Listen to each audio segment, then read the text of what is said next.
Am planuri mari scrise pe șervețele, le pierd înainte să ajung la ele. De mâine schimb tot, sună genial, doar că mâinele meu e mereu ocupat.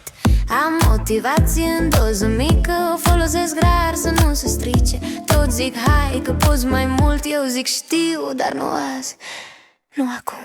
Stau pe margine și par sigur pe mine, de parcă asta a fost intenția din mine.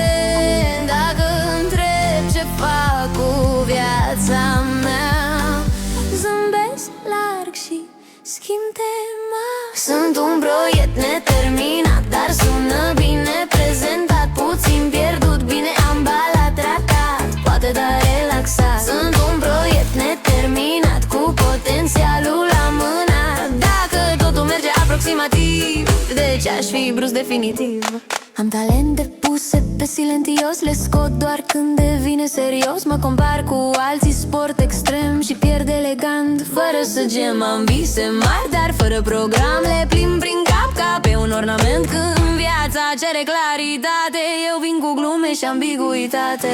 Nu-i dramă, nu-i tragic, nu-i final, e doar stilul meu, puțin informal. Dacă nu iese cum trebuia, zic că a fost ardă, nu vina mea.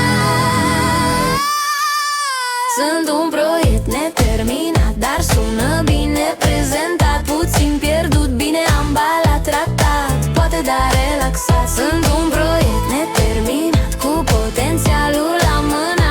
Dacă totul merge aproximativ, deci aș fi brusc definitiv. Poate mâine, poate luni, poate cândva, între două scuze bune. Până atunci sunt exact cum vezi, nici prea serios, nici pe deplin pierdut.